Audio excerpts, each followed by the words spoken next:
Boomers and Gen X talk about freedom, and millennials look at us like we've grown a second head. That's because our idea of freedom is totally different. And honestly, it shocks them. Well, this is Tab. She thinks freedom is blasting Aerosmith in the car with the windows down. Yeah. And this is Jim.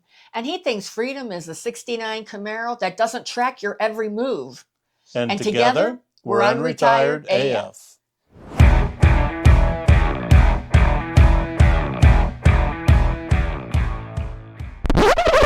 Hello and welcome to today's episode of the Unretired AF podcast, the podcast created especially for the over 60 rabble-rouser crowd.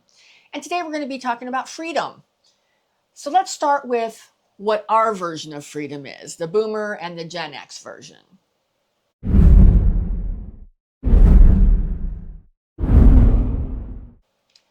For us, freedom was moving out early. I moved out when I was 17, not by choice. My dad threw me out.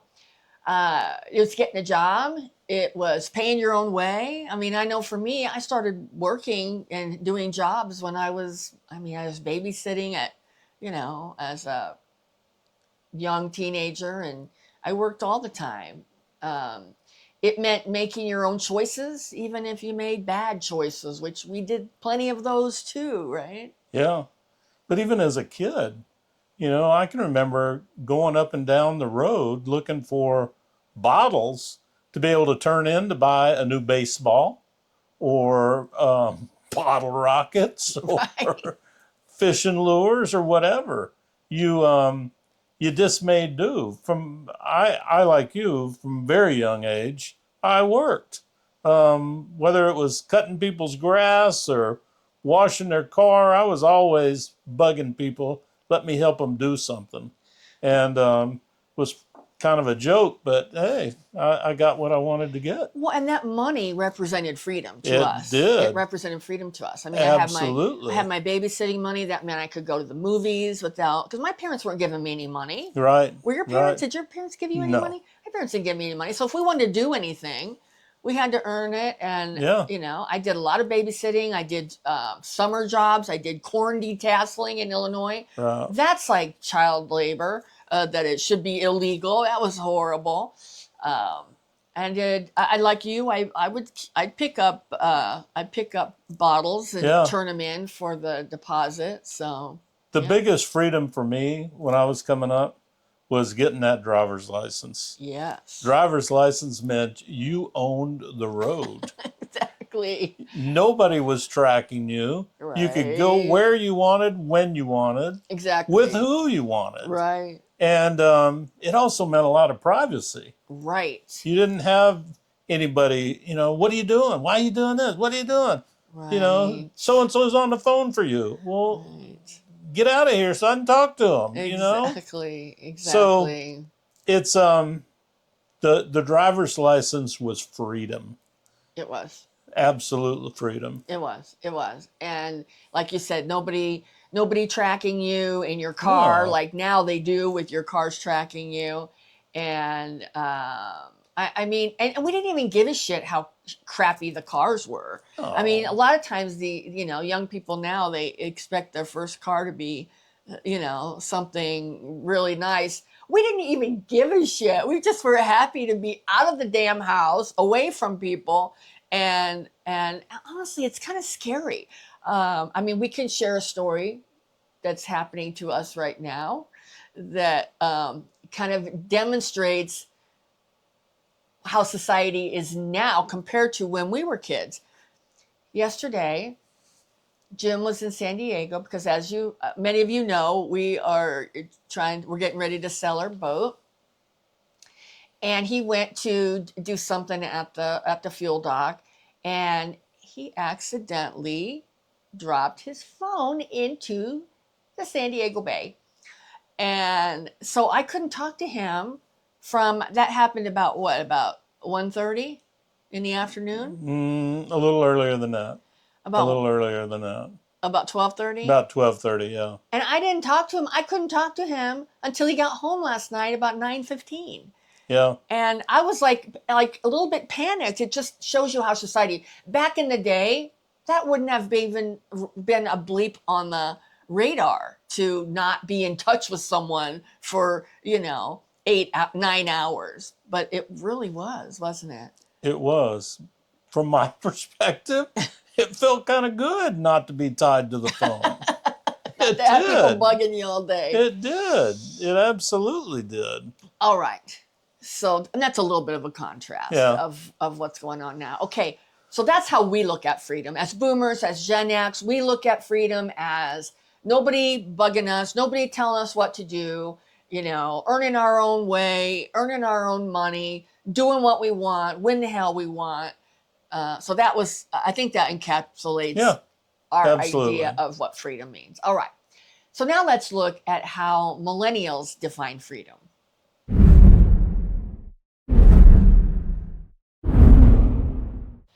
Well, for millennials, they define freedom in a very different way than we do. And let's just preface it by saying, we're not throwing shade at millennials. We're not dogging on millennials. I mean, we all act the way that we were raised. And we were raised very different than the millennials were raised. Right. And their kids are going to, think that they were raised very different too. I mean, so we just want to preface it by saying we're not dogging on them. We just want to talk about it. We just want to talk about it. Because the more we talk about it, the less stress and tension we can have with our kids. Right. Who are a lot of them millennials. All right. So they see freedom as flexibility. They see it as remote work, being able to have that flexibility to work from home. They see it, or at least to work from home some days and go in other days. They see it as being able to travel. They see it as having experiences. I mean, they are much more experience oriented. Not that we aren't, because we are now, but when we were their age, we were not looking for those experiences the way they are. We were looking for, owning a house, buying a house, getting that good job. It was a little different, so for them, or for us, it was about getting that house. For them, it's more about not being tied down to that house and that mortgage. Yeah. So they value choices too, but with safety nets, health insurance, and stability. To them, freedom is about being able to change direction without losing everything. So, I can't even tell you how many times that I changed direction that I didn't really worry about that, because that was just the way it was then. Well, our generation was less risk averse. Yeah. But you have to think about it. I mean, that the whole millennial generation was raised on things that were like stranger danger. We didn't have that. Right. And they also were raised with seeing, things that happened it like 2008, where a lot of the things like with their parents, they saw their parents who they merely thought were maybe very stable, lost a lot. Yeah. So, we didn't see that. Our parents were pretty stable, and they had, we didn't have the same level of risk aversion that they have, because we were like out there winging it, don't you think? Right. Yeah, I agree. And I think they saw some of the effects of what could happen. Sure. Because it's a different time. Yeah. It's a different time. Yeah, no doubt. So, I think they are less risk averse than I would agree with that. Or I'm sorry, more risk averse. More risk adverse. They're more risk averse than we are. Yeah. All right. So why does this shock millennials? I mean, the way we are. And why does it shock us the way they are?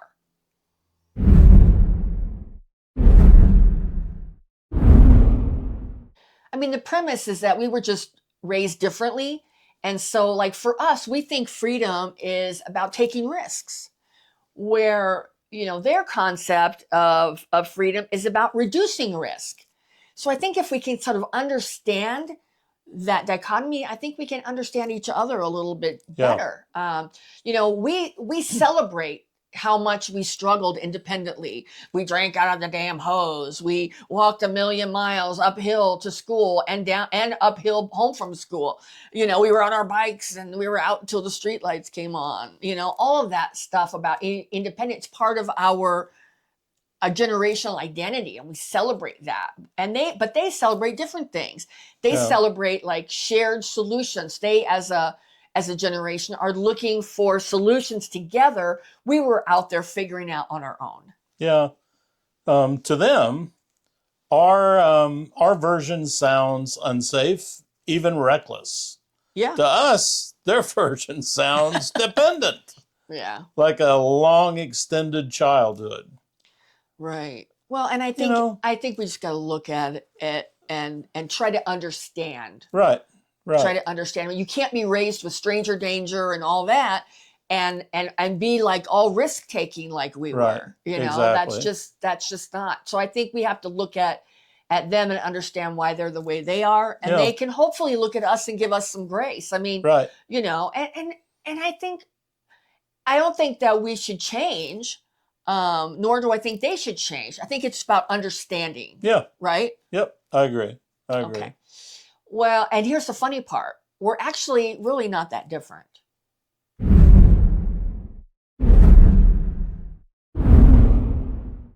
I mean, both generations just want to have control over their own lives. Yep. I think that if you look at, at us and you look at them, that's the same thing. That's the common ground that we have between the generations. I mean, none of us, neither generation, wants to be dictated to by bosses, the government, or expectations from other people. Yeah, we just use different tools to get there. Maybe the generational conflict would ease up if we all recognize that we're chasing after the same things. Yes. Just in different ways. Yep.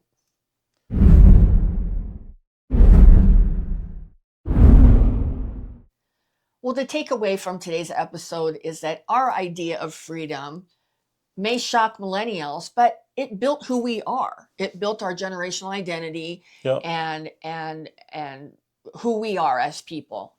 But I think that we can also understanding their version can help us connect with them better. Because I think there's sometimes this clash that we have. They think we're reckless. They think, we're risky. We think they're lazy. Not that we do, but that's the stereotype. We think they're lazy. We think they're weak or wimpy or whatever. Right. And I don't think either of those are true. No. They just represent how we were raised and how we, approach things. And just by what Tav just said, that freedom isn't one size fits all. Everybody has their own way and their own unique situation on what freedom means to them. It does evolve with each generation. Yeah. We know we're different. We know we are. But it's the rebel spirit, my friend, that is timeless. We have a comment section. If you have any comments on this episode, please feel free to drop them in our comments. We know everybody has thoughts about this. We know everybody has probably their own formula how to make it all happen. Share it, because we don't. we don't have our own formula. We think we have a pretty good run on things, but what are you talking about? Huh? What are you talking about? Well, I mean, we know what freedom is, but do we know what freedom's going to be in 6 months from now or a year? So we're going to just have to keep changing. That's all I'm saying. Well, and as we get older, I think freedom changes too. Yeah, absolutely. Even within our own generation. Yeah. I mean, I think living alone and independent, is freedom for us, or for me anyway. For you, I mean not in assisted living. I don't want to go visit you in assisted living or in a nursing home. No, I don't want that either. That's not our idea of freedom. Right. And I think, it's probably not anybody's, but I think some of us have more of an aversion to that than others. Thank you to everyone that's given us comments about things in the past. Thank you to our subscribers. We appreciate you guys, and thanks for watching. Yep. And if our content resonates with you and you'd like to see it in your feed, we put out new videos every weekday, Monday through Friday. And if you're interested in getting more about, into us, we have started a school group on the school platform. You can look in the description for the link to that. And we put out blooper reels, and it's more of like a Facebook type of thing where there's posts and everybody can comment. A little bit more interactive than what's here at YouTube. And we'd love to see you over there. And it's free to join until November 1st of 2025. Well, we're not slowing down. And neither should you. And And together, we're we're Unretired AF.